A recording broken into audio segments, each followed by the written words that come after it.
everybody, and welcome to another edition of the Eddrick Show. I am your host, Eddrick Jerome, and of course, this is the place for intelligent conversation with interesting people. Don't forget, in addition to my YouTube channel, you can also catch the Eddrick Show on Spotify, Apple Podcasts, and all of your favorite online streaming platforms. Please take a look, hit the subscribe button, drop us a comment, give us a like, let us know how we're doing as I continue to grow this thing from the ground up. My guest today is the very talented artist, Travis Prince. Travis is a self-taught artist who uses his gift to create works that spark conversations on the beauty of being human. His art focuses on education and social issues and the intricate relationships within the Black community. His thought-provoking series of paintings titled The Reader is currently on exhibition at the Everheart Museum in Scranton, Pennsylvania. Travis is also the host of the YouTube series Painting with the Prince, Art and Education, which features his interviews with contemporary artists and offers opportunities to observe and interact with Travis in real time while he's creating some of his paintings. Travis, welcome to the show. Hey, thanks, Eddrick. Thanks for having me on. You're very welcome. Very welcome. So let's start at the beginning.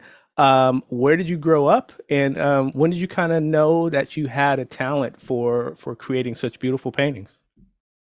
Well, I kind of have like a eclectic background. So I was born in Atlanta, but never really lived there. I don't have any memories of Atlanta. It's just on my birth certificate. And my mother was from South Carolina, and my father was from Philadelphia. Hmm. So I just always assumed that they both were in Atlanta and met there. My father moved us up to Philadelphia, and those are like my earliest memories of childhood. Like, so I was in Philadelphia elementary schools until I was about third grade. And then from there, we moved back to South Carolina. And that's where I did like the majority and the bulk of my growing up. So I tell everyone that I'm from South Carolina because I really feel like that's my home. That's where I matured and gained my personality and sense of self. Even though I wasn't born there, and even though I lived in a previous state before that, I still feel like South Carolina is my home. But as far as like my artistic interests, it's probably some of my earliest memories that I still have of just coloring. Really, like some of my oldest memories are coloring books. I just always remember loving to color like the He-Man comics and stuff like that, and always like sketching and doodling, you know, as long as I can remember, like kindergarten and everything. And I remember when I was in about sixth or seventh grade, my grandmother pulled out this little keepsake box, and she had a drawing from when I was like in first grade or something that I couldn't even remember I did, but she was like, "Boy, you've been doing this forever." And I imagine at some point, more than just your grandmother, someone came up to you and said, "Hey, young man, you've got something here." So, what was that process like? When did you like when outside of family, when people start recognizing that you were talented? Well, the first time um, I noticed somebody take a real interest in my ability. It was kind of in a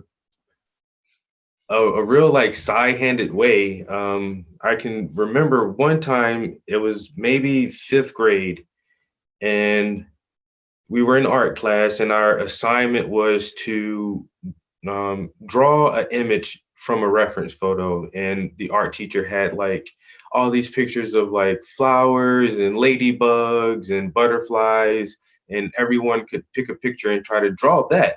And I picked a photograph of a portrait of a woman uh, from the profile. Hmm.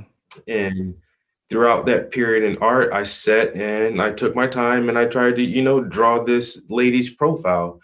And I noticed that when the art teacher came around to assess how far we were in our works, she got to me and she paused, and now she never said anything directly to me, but she looked at my art and she looked at the picture, and she took my drawing and put it over the picture and held it up to the light to see if I traced it.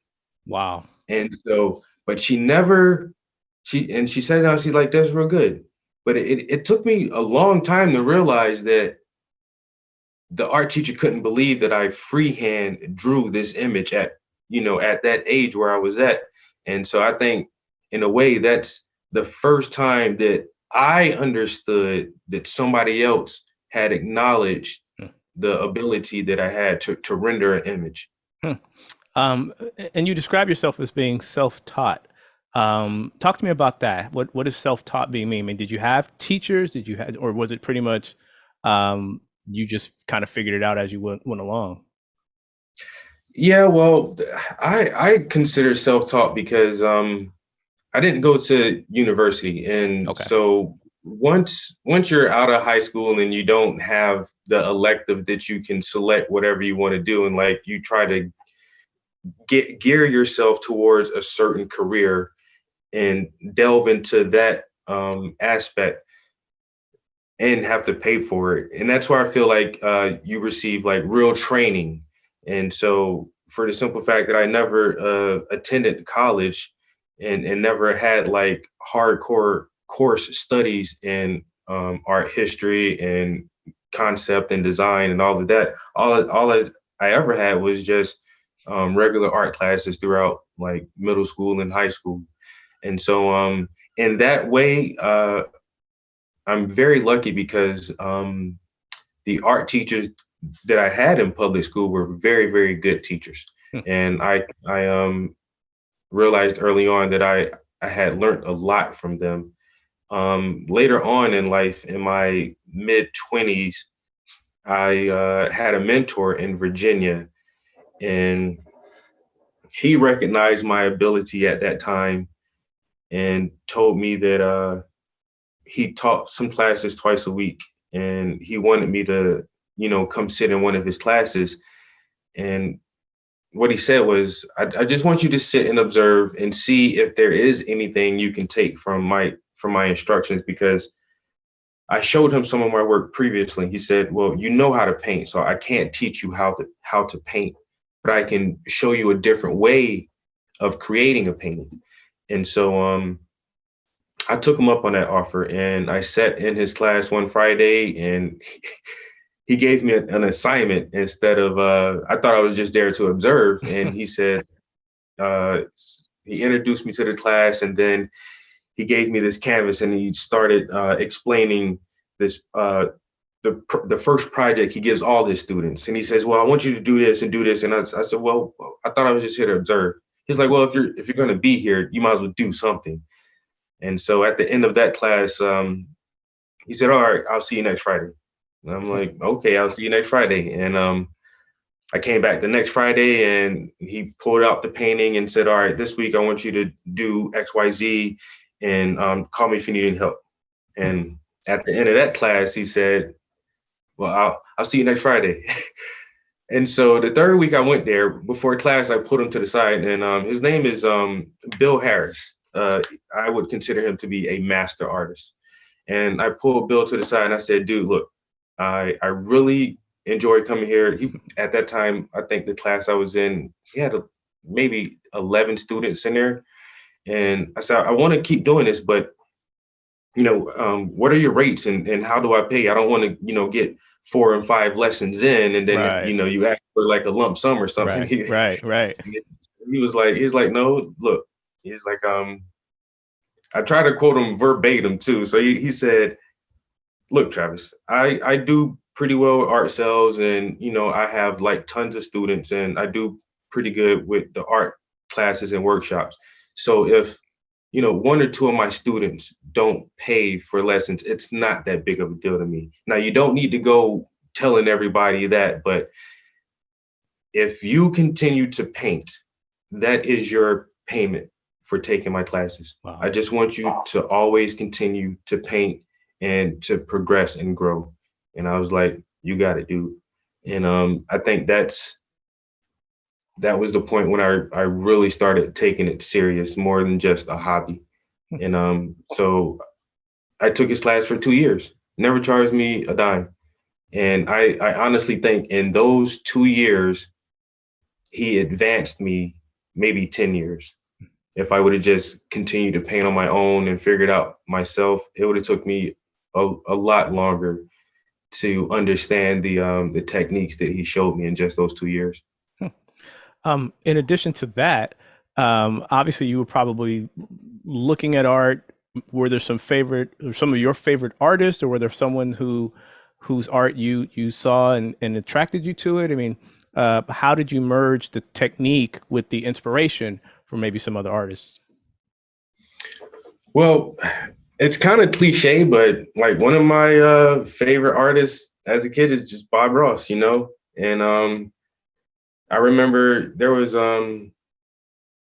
right before Bob Ross came on, there was this lady, and the name of her show was One Stroke Painting, and she would show you how to do like these really nice, simple but pretty, paintings. And then The Joy of Painting with Bob Ross, and then after Bob Ross, there was uh Michael somebody, and he did watercolors, and that was my little block, and I would never miss those shows, even as I was what 9, 10 years old, and yeah, like Bob Ross is probably like one of my first major influences in art. And then just seeing the classic images that we all remember, but nobody really knows where they come from, like the old paintings of Santa Claus drinking Coca-Cola.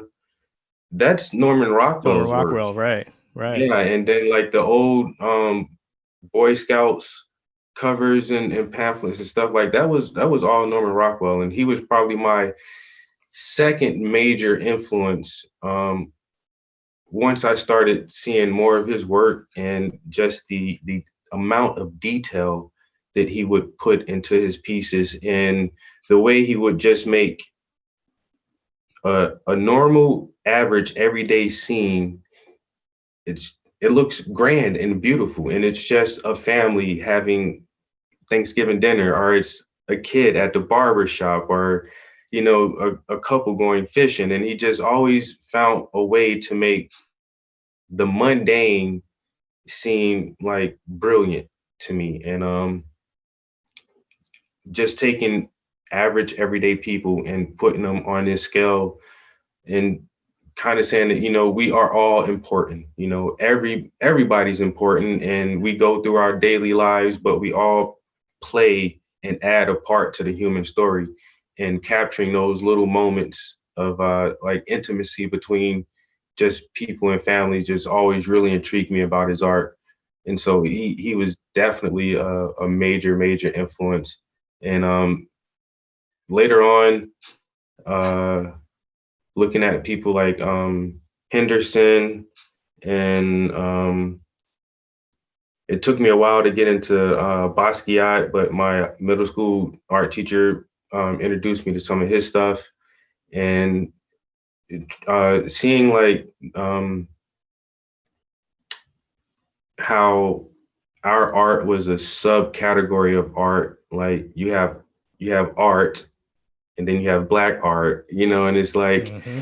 uh, and looking at like the older black artists and not really being able to categorize their stuff fascinated me. And even like contemporary painters like Kehinde Wiley and Fahamu Peku, like they create these images that is black art, but it's really breaking those boundaries now. And our art is art, and it's mainstream art, and it's modern contemporary art, and it doesn't need like a subcategory on it anymore.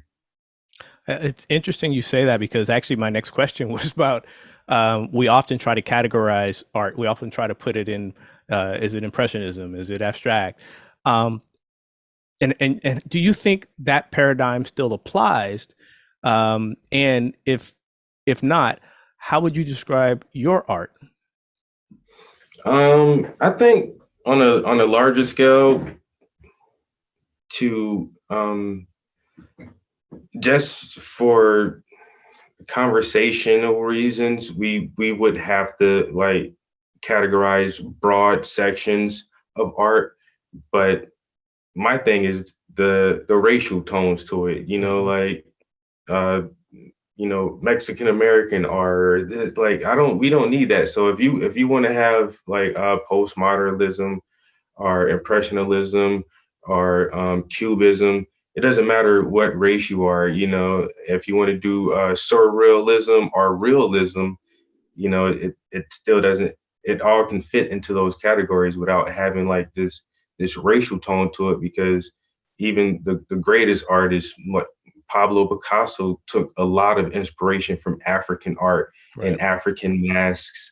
And so these revered Italian artists had African influences heavily in their art. And so, but they didn't feel the need to you know categorize it extra than other than just the art form itself.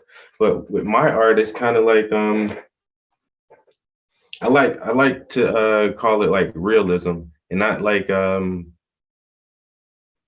not as far as the details, but kind of like how I was saying about Norman Rockwell, where it's just real normal everyday people, and I really try to just implement the average person and kind of show aspects of real life at the same time, um, trying to incorporate um, some some layer of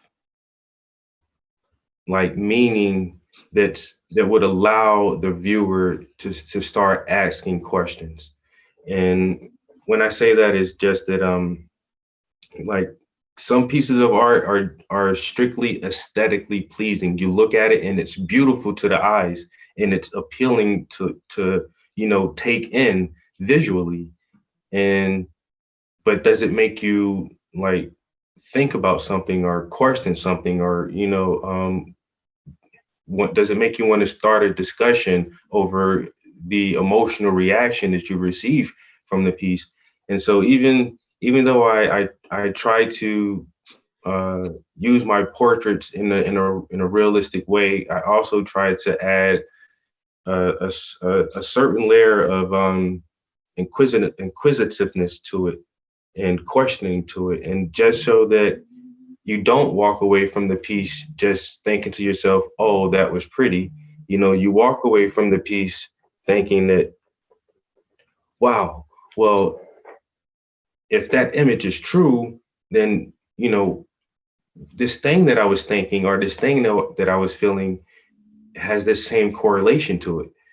And you leave you leave the piece, taking a piece of it with you, is what I and it's hard for me to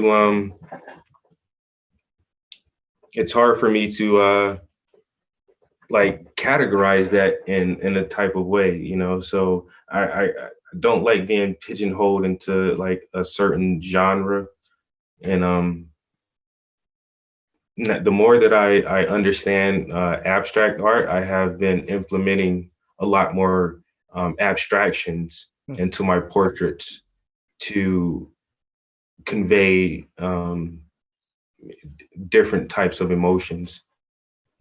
So I really, really haven't, like I said, I really don't like defining my art as a certain genre, unless we can just call it art and education. Makes perfect sense, and I liken it to, as my viewers would know, I'm a huge Prince fan, and you couldn't categorize Prince. He was just a musician, just made music, and I think that's kind of Exactly. what you're getting at, is that we limit ourselves when we try to put things in boxes that are convenient, and it doesn't challenge and it doesn't move the culture, in my opinion, and sometimes. So, well said, well said. Um, Before we get into your series, The Reader, I have another quick question for you about Scranton, Pennsylvania.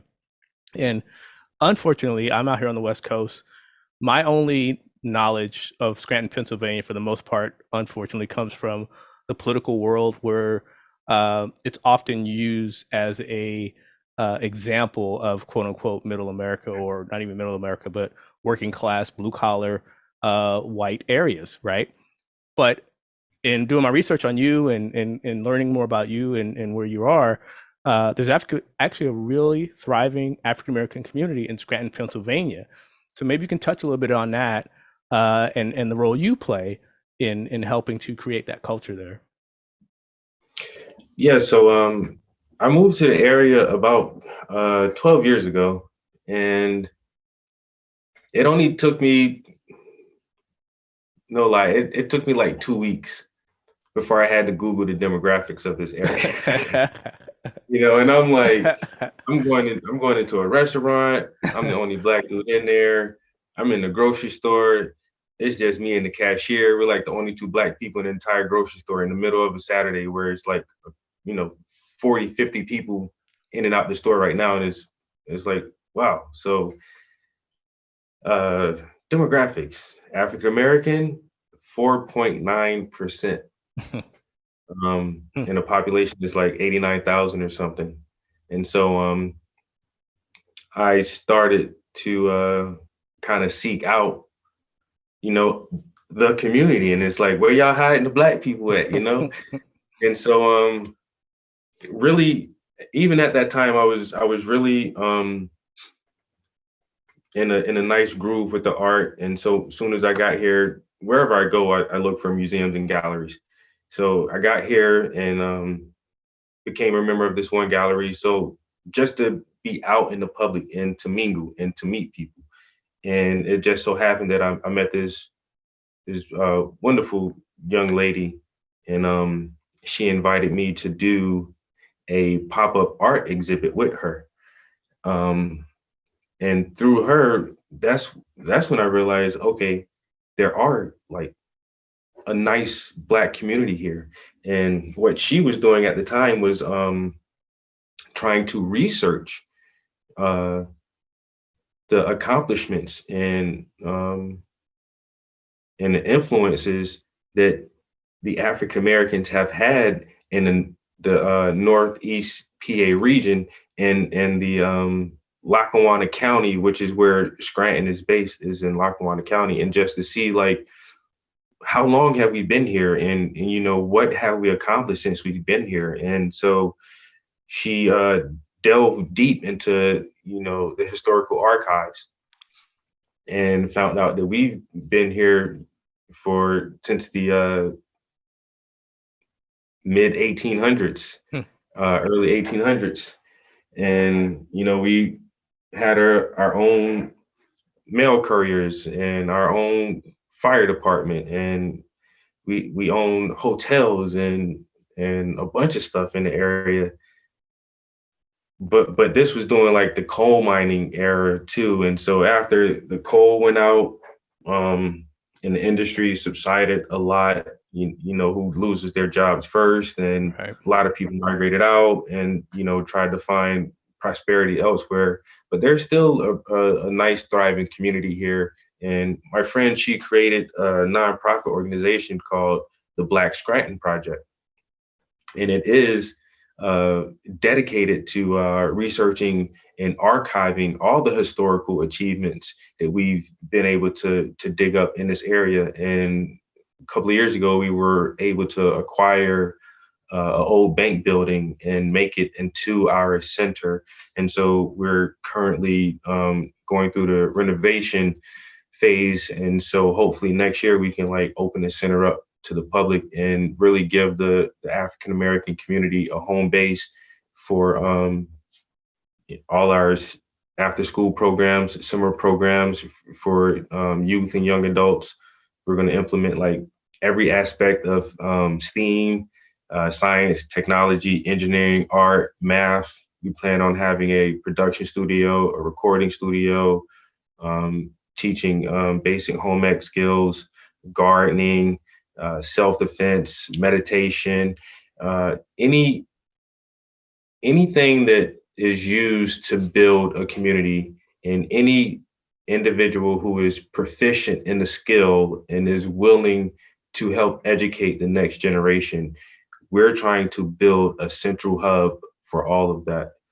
And so it's well underway, and we have a lot of allies and absolute support from the community. So like we're doing good right now, and I in the foreseeable future, I really think this is going to be a legacy project, where what's the saying goes, you must be willing to plant a tree knowing that you may not be able to sit in its shade. Hmm. And so we're all working towards building that tree and growing that canopy where, long after we're gone, people can still sit under the shade and harvest the fruit. I appreciate you sharing that. And again, it's just the power of art. Me learning about you and your art and learning about where you're from opened me up to this whole view of Scranton, Pennsylvania that literally I had no idea. And I just think some great stuff you guys are doing there because the narrative gets out there. But like you say, African Americans have been there, are there, and have contributed there, and it's nice when you get that side of the story, so to speak.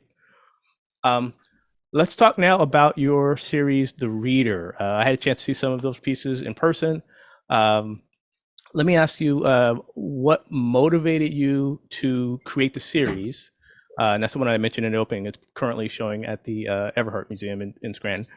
And then you have a real unique aspect of every painting in terms of the literary choices you make and the books that you're showing in the pieces. So what's the larger message that you're trying to say with the pieces, and where did that inspiration come from to create this work?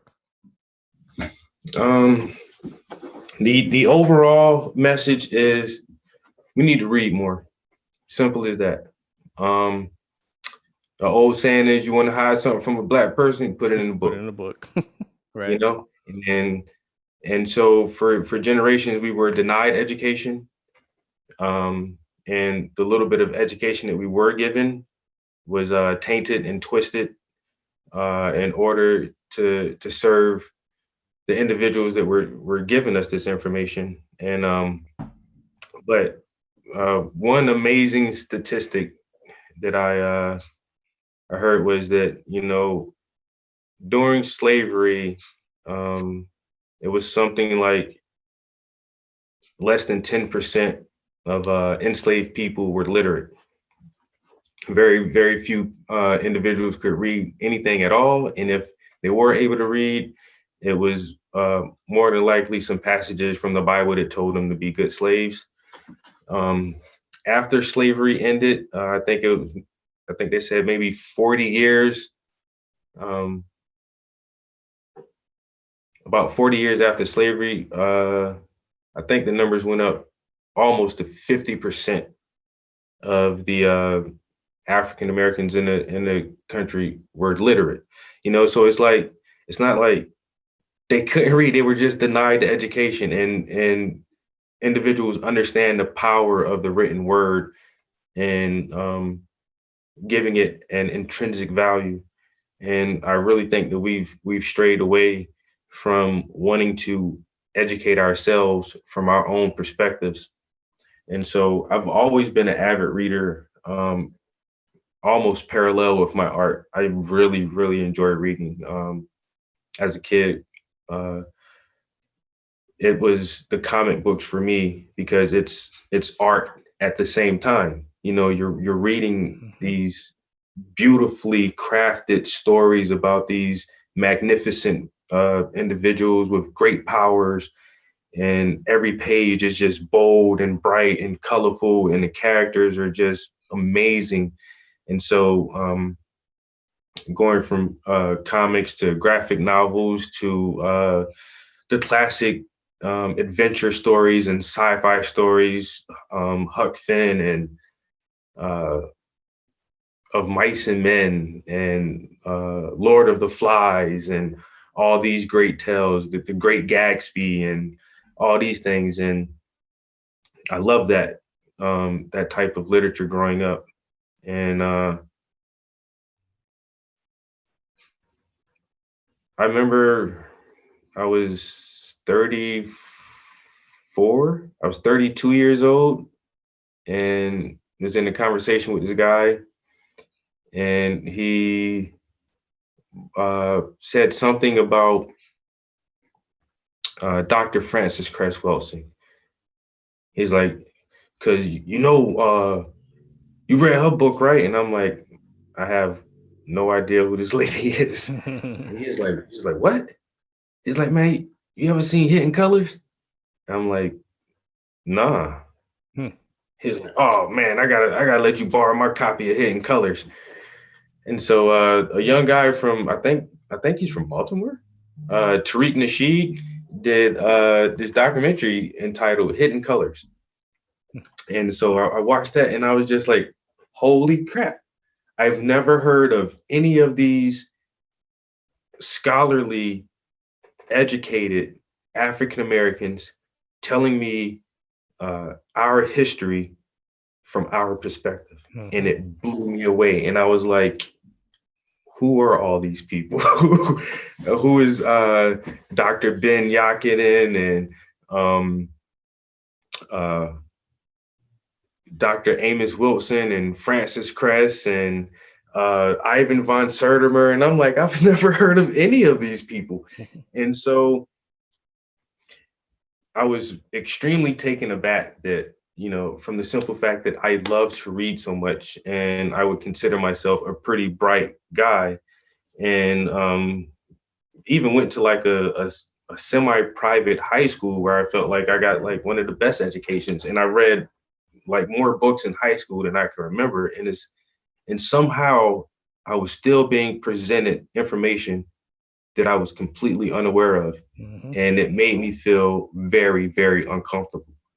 I did not, I can't really express the feeling, but it was extremely uncomfortable that I knew nothing. I I didn't know as much as I thought I did about ourselves and our history.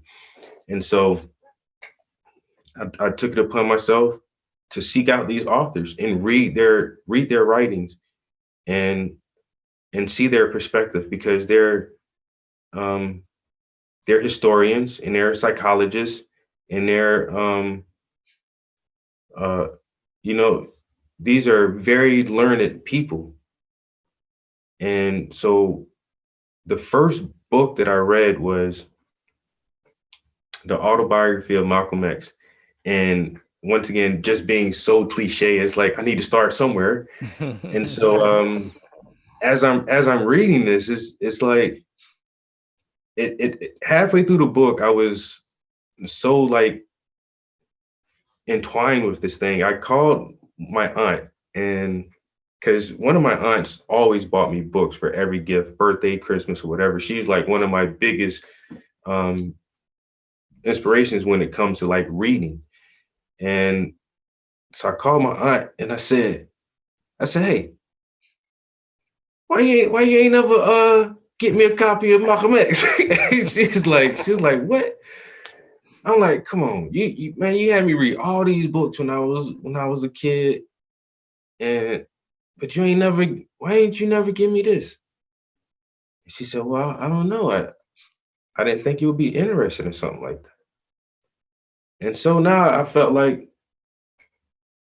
I was almost being neglected in a kind of way. And then I read Huey P. Newton, and I called one of my uncles. I was like, hey man, why you never tell me about the Black Panthers and they made the WIC program, and Reagan had to change the gun laws in That's right. California, and like I was like, dude, why? And now in this frustration, it's like I couldn't get enough You want to read of everything at that point, right? the story. Exactly. I couldn't get enough of our story from our perspective, because Right. all I ever heard was other people tell these stories and not hearing it from the horse's mouth. And so once I put myself on this reading regiment where I'm trying to read, like a book a month. And then so now I'm starting to have these different conversations. Like the young guy who introduced me to the Hidden Colors documentary. So now when I'm talking to other people about the ISIS papers and what does the game of billiards really represent, and what does the word religion really mean, and now I'm realizing that a lot of us are left out of this portion of literature. African studies are, and so I sat back with it for a while, and I had played around with two paintings early on, just trying to put a book or something into the painting to just give it that little spark, um like literature can educate you. And so like the first two pieces that I created, they were still more portrait than anything else. And so I read The Destruction of African Civilization by Chancellor Williams. And that was probably one of the first books that really, really had me thinking about like history in general, you know, like just world history and how they say that, you know, history is written by the victor. And so to understand that Chancellor really, you know, trekked all over Africa for years, getting this oral and written history and compiling it into a legit history book. And then to come to find out the Chancellor Williams is from South Carolina. Wow. I grew up in South Carolina. Never heard this man's name, never knew anything about him until I was 35 years old. And I'm like, this cannot be. Like, what? How does is that it happen, possible? man? Yeah. How does that Yeah, happen? How does that happen? you know, and for my entire life, nobody I know ever like tried to put me on this type of information. And so that's when I was like, well, everybody got to know about this book. And so um the first legitimate installment of the reader series, I would say, is the Chancellor Williams piece. And in that painting, I wanted to just to look very dignified and studious. And I made the cover of the book the focal point. And so I'm sitting in a suit and there's a bookcase behind me and there's like dozens of books on the shelves. But this book is so prominent and so centered to the piece that it's automatically the first thing that you look at. And so after I did the Chancellor Williams piece, um, I say, you know what, I'm gonna go ahead and make a trilogy and do three of them. And so I did Dr. King and Malcolm X. And so I had those three paintings, and I'm like, that's a pretty good series, you know? And a couple of months later, after working on some more stuff, I was reading something else. Um, I think that's when I really got into Dr. Amos Wilson. And I was like, well, this book has to be a part of the reader series. And so I did another one and another one. And so I did about six of them. And I'm like, okay, that's the end of the series. That's a good collection. And then the more I read and the more I realized that, you know, a lot of people never even read like The New Jim Crow by Michelle Alexander. I'm like, well, I guess I got to put that in the painting. And oh, you guys never read this one? Well, I guess I got to put that in the painting. And so it came to this point where me literally trying to bridge my two passions, which is reading, and just the concept of reading in itself is obtaining information or obtaining knowledge. So that's its own paradigm where you can actually shape your own thoughts and educate yourself by the process of you know, picking these words up off the page, and then in the combination of the pure visual creative form through the paints. And so I just said, this is the thing, you know, to put these two things together just seems so obvious and so simplistic. And at the same time, it's so deep and so complex to see the image of a Black person reading a book written by a Black person. And at the core of the reader series, and that's what it is. And I've had, you know, other ethnic groups say, oh, well, you know, I want to be in that. And it's like, this series is not for you. You know, this is it's for everyone, and everybody can learn from it. But the visual part, we need the representation the most, and it's primarily for us and secondarily for everybody else. But it's gotten a really good response, and people are enjoying it. And I've had several people from all races just say the same thing. Like, I've never heard of these authors before, and well, I just ordered that one online because that one looked really interesting.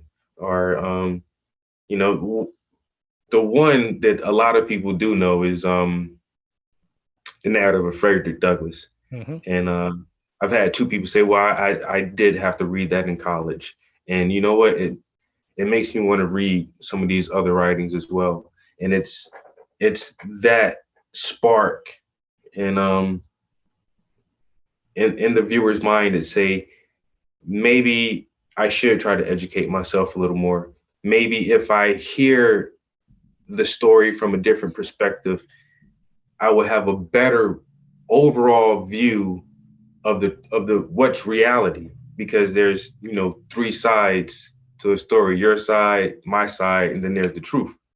And we can't get to the truth without having like both sides in there and seeing where this stuff overlaps. And so it's definitely a educational piece for all of us, but it's more of a cry to our own community to say, let's pick up these books and let's understand why we are in the situations that we're in now, and why do we feel internally the way that we feel. We have people who have studied us, and they've put in words to every situation you can think about. And the more we're able to have knowledge of self and to try to build a common unity, Mm-hmm. then we're on the right track, because everybody else has a common unity. And you know, but for some reason we still grasp at it so hard, and it still seems like so aloof to us for some reason. And I'm just hoping that my reader series just inspires these type of conversations, and so we can talk and try to figure out solutions to really challenging problems. Well, it's a brilliant concept, and just the way you executed it was perfect. It conveys all of the right messages. And for me personally, my epiphany came, and you actually have a depiction of the book where my epiphany is kind of like what you went through. I was in college. I didn't go to college right after high school, and it's in your painting Elijah Muhammad. And off to the side, one of the books included in the stack is my favorite book, which is They Came Before Columbus by Ivan Van Sertima. That book changed my life, and I there's no other way to say it, because what it did, it it deconstructed the slave narrative. And what I mean by that is it showed front and center that black people were here long before the slave trade. So that means some black people may not have come from slaves, right? And Mhm. teaching that in the schools takes away, because we're so caught up in that paradigm of slave narrative, slave narrative, slave narrative. But there were free people here. And how would our young kids and children feel if they were taught that all black people didn't come from slaves? And so when I saw that book, that was my go, yes, yes, yes, because that book literally changed my whole perspective on history, especially history of our people, man. So thank you for that, for picking that one, because that one's near and dear to my heart. Yeah. And that's just like a psychological advantage, Mm-hmm. you know, of being able to have a positive view of your history and your heritage. That it's a psychological plus, Right. you know. And if that's the one thing that I would say to any white person when it comes to, oh, there is no such thing as white privilege. If there isn't, if you still have this psychological plus of knowing your lineage and where you come from, because you know you're from England or Ireland or Germany and all of this stuff. And we have been almost totally disconnected from that because we haven't read von Sertimer, you Right. know? Right. And so we don't have that psychological plus of that. No, the people that I descend from were circumnavigating the globe hundreds of years before Columbus. They're, they're doing sample analysis on Egyptian mummies that are 6,000 years old and finding tobacco and cocaine in their systems, but tobacco and cocaine only grow in South America. Right.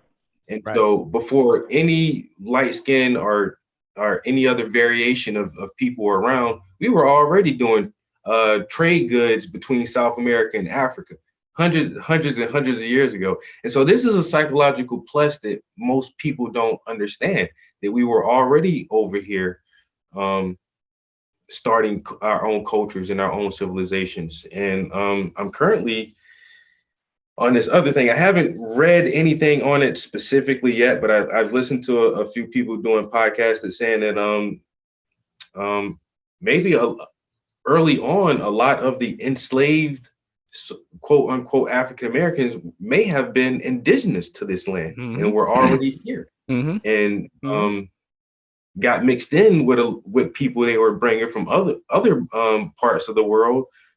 But they were dark skinned people everywhere. We already been everywhere, and like you say, Von Sertimer breaks it down very well, all the way up and down the Mexican coast, all the way up to Florida. We already been. Right. The depiction of the statues down in the ancient Olmec areas, and just, I mean, we can go on and on and on about that book. And but again, when I saw that book, man, that was such an enlightening moment for me, because it immediately cemented exactly what you were talking about, that epiphany that people have when they realize that this information is out there and readily available, and how it can really help you put things together in terms of why things are the way they are. So again, I salute you for this, because it's such an important series, and it just matters. No other way to say it. It just matters, especially at this day and time with everything going on in our current political environment. Let me ask you now about your YouTube series, Painting with the Prince, Art and Education, because not only do you have interviews with contemporary artists and peers, what I found fascinating was you actually live stream sometimes when you're painting and going through your creative process and showing people a different side of it. So how did the series come about, and what's it like when you're actually in real time streaming, but you're also creating and interacting with people while you're doing it? Well, I don't really recall why I started to do it, but I can remember when the PlayStation 4 first came out, and I'm a big gamer too, just because video games are interactive art. And so 90% of people who make video games are artists. You got to have character designs, background designs, colors, map makers, and it's like and music. Don't forget sound and music. That's a big part of video games. All of that as well. Right, exactly. So games are very much a form of art. And so anyway, so I got the PlayStation, and they had this new feature where you can like stream your video games live and post them on YouTube. And so going into other people's live streams, I noticed like a lot of people just weren't playing video games. They're like, showing their party or cooking. And I was like, wow, people are making like their own like unique channels about stuff. And I was like, you know what? I'm gonna just set my camera up and paint on camera and see, what type of viewers and what kind of traction that gets. And I still don't have a lot of viewers now, a lot of subscribers now, but over the years, I've had a very solid core of really good people who have followed my YouTube channel.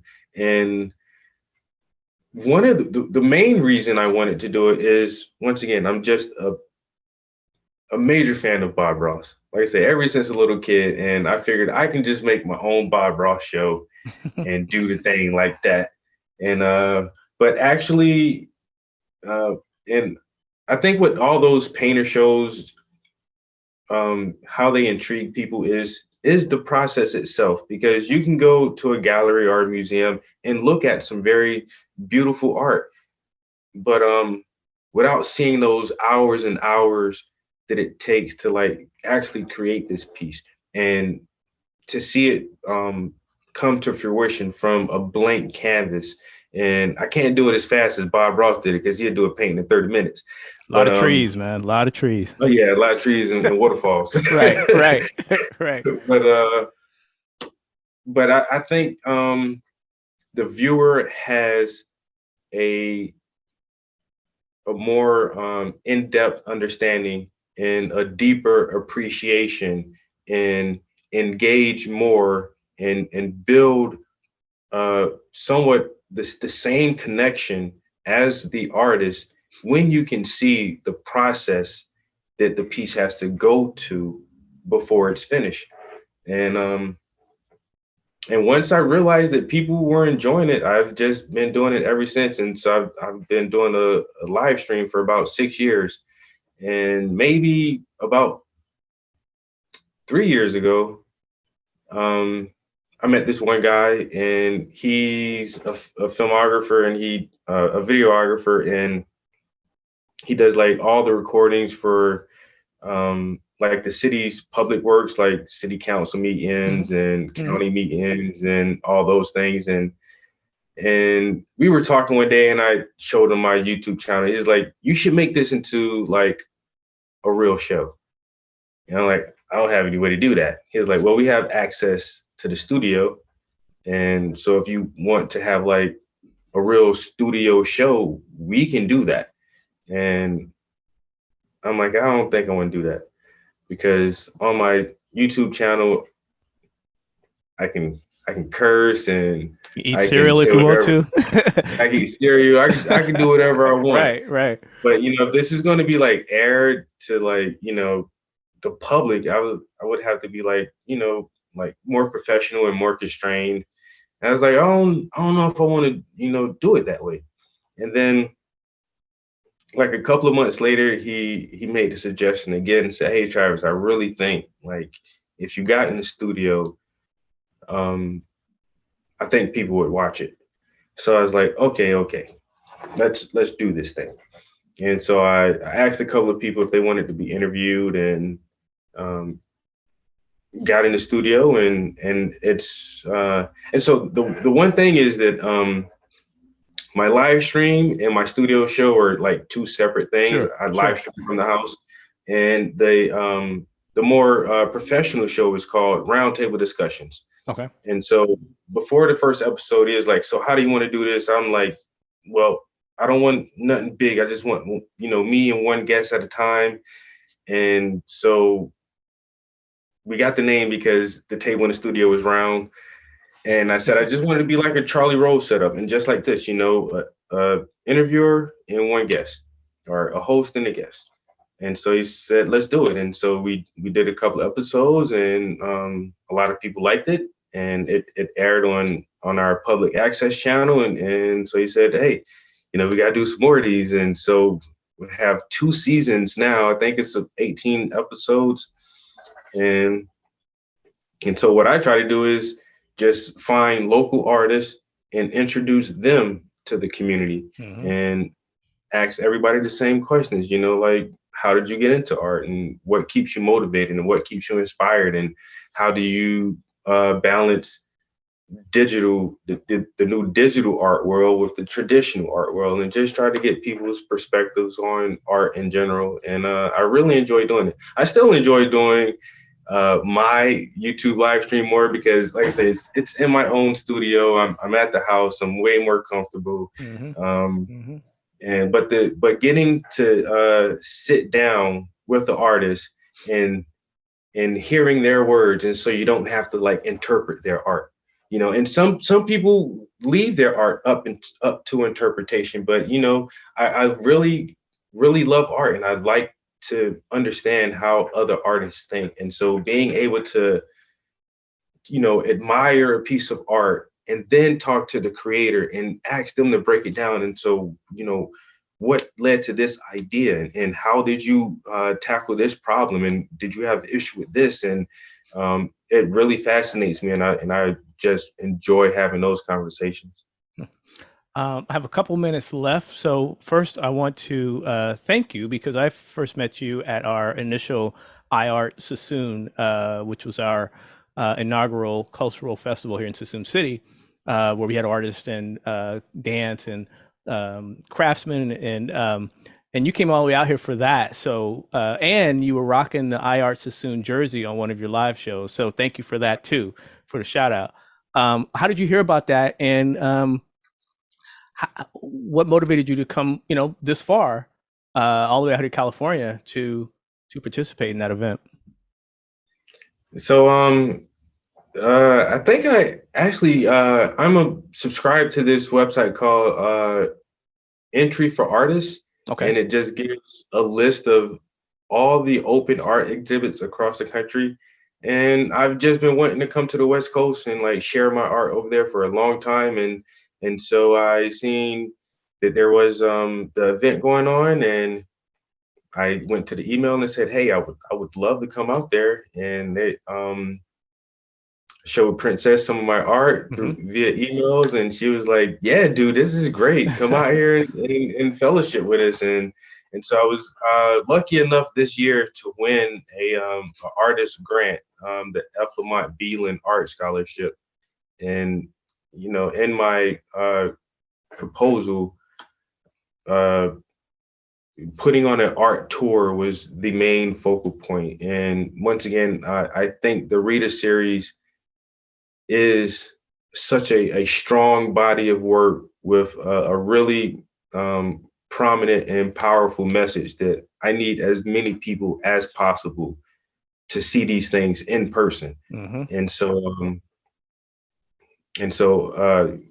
just by being awarded that grant, it facilitated these trips that I've taken this year, and um, I've been able to achieve the exact effect that I wanted to for the art to make a connection with you, for you to make a connection with me, for us to have these conversations. And this is exactly what I wanted to happen. And I just appreciate the community and the center for inviting me out and letting me, be a part of the things you have going on over there. And it was a very, very great experience. Like the turnout was awesome. The food was great. The music was great. The poetry, the art. And I'm just pleased that I was able to be a part of that. No, we really appreciate having you, and shout out to Princess Washington, Aaron Sinsel, Lorraine Meek, and myself, who are Recreation Park Marine Arts Commissioners here in our city of Sassoon City. And this was the first of its kind event we've ever had, and we're looking forward to the next one. And so, again, thank you for participating because it really, really enhanced the entire program. So, thank you. Um, Last question for you. What's next? And I'll have to have you back on because we didn't even get into hip hop and music because I have some questions for you about hip hop. Now, did you produce a hip hop song or a rap song? I Are made you 2 albums back in the okay? day. Yeah, because I saw something out there about that. Now, so I want to have you back, man, to talk about music because I'm a big hip hop fan. Yeah. As you see, I got Dilla and Tribe on my wall back there. Oh yeah. So we're gonna have that conversation. We'll put that aside. But what's next for you in terms of exhibits or where people can come and check out your work?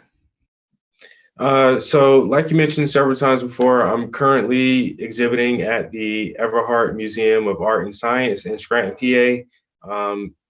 My next big show will be at the University of Scranton. I'll be there in February of next year. And then in April of next year, I will be at the Waverly Community House, which are all based in Northeast PA.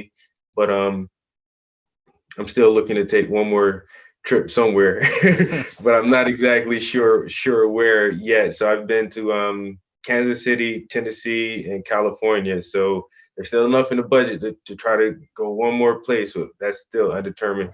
But yeah, so I'll be at it at the University of Scranton, and hopefully that'll be a good show as well. All right. Well, again, Travis, I really enjoyed this conversation. I really enjoyed your work. You have such an eye and messaging, and just the way you convey the message that you're trying to put out there is just spot on. And so I just want to commend you for using your talents to educate and enlighten and inform people about our culture, the history of our culture. And it's such, as I said before, it's so needed in today's environment. So thank you for sharing your talent with the world.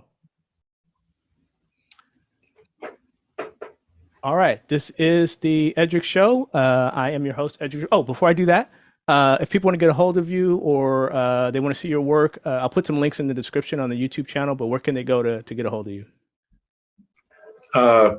Everything is Paintings by the Prince. My last name is Prince, and I make paintings, so that just seems kind of obvious. But if you Facebook, Instagram, Twitter, everything is Paintings by the Prince. Awesome. Like I say, we'll put a link in the description so people can check you out. Again, thank you so much. This has been another episode of the Eddrick Show. I am your host, Eddrick Jerome. I always promise this is the place for intelligent conversation with interesting people. Check us out on YouTube. Don't forget Spotify. Don't forget Apple Podcasts, any and all of your favorite online streaming podcast platforms. I'm there, so please check me out. Hit the subscribe button. Give us a like, leave us a comment, and subscribe as I grow this thing from the ground up. I want to thank you for tuning in, and we will catch you on the next episode.